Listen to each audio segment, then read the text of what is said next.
This demonstration takes you through the steps to set up an S3 exporter using DataSense. Select the Add Exporter button and you will be presented with the new exporter configuration window. We will give this configuration a simple, meaningful name such as S3 Exporter. Under Exporter Type, select Amazon S3. In the next section, S3 Configuration, under Bucket Name, we will use MH Pipeline Test. Set the region to Europe, London.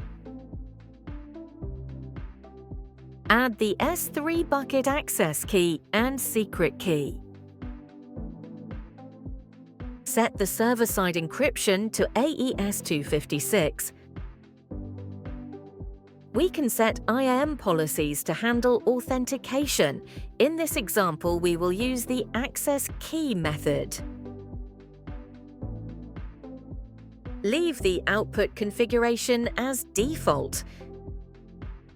Click the Create button to create and finalize the new exporter.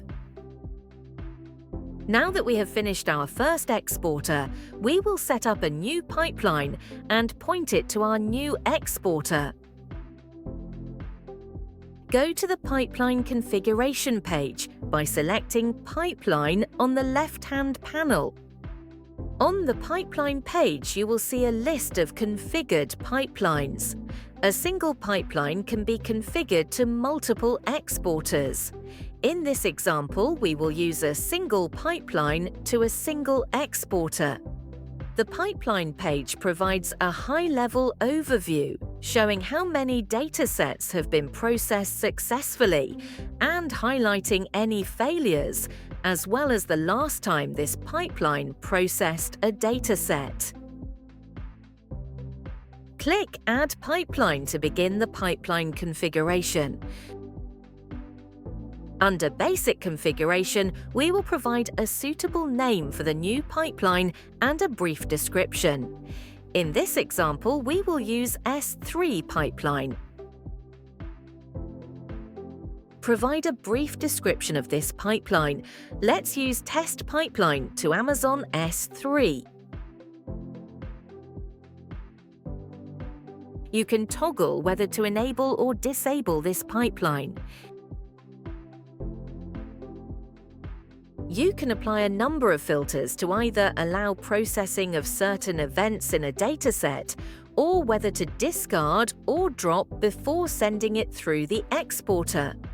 This can help improve seam costs by discarding any unnecessary noise. The filtering is based on predicates and rejects.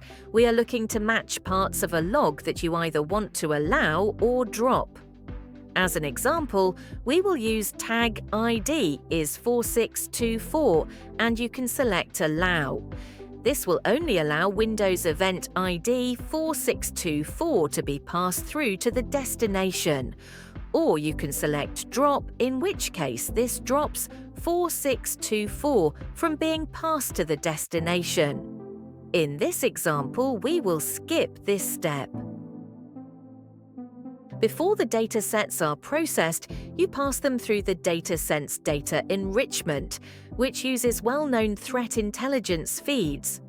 We can highlight any suspicious IP addresses, file hashes, domain names before the datasets reach its destination. This is a simple toggle on or off. In this example, we'll enable this feature. In the next section, you have the option to redact and/or remove certain fields before exporting. Redacting fields will ensure sensitive information won't pass through the exporter. Removing of fields can help reduce unnecessary noise on the destination and potentially save money from not storing unwanted data. Select the field to redact drop-down menu and type in message. Leave the default redacted in the replacement value. The last section, we need to map the new pipeline to the exporter we previously created. Select the new exporter and then click Create to finalize the new pipeline. The newly deployed pipeline is now active and has begun processing incoming datasets. Monitoring confirms that 4 datasets have been successfully processed, with the latest execution reflecting updated results. Let's transition to Amazon AWS to validate that the logs have been ingested by the new pipeline. A new exporter and pipeline have been successfully implemented to transmit datasets to Amazon S3. Verification confirms that the destination has received the datasets as expected. This concludes the demo.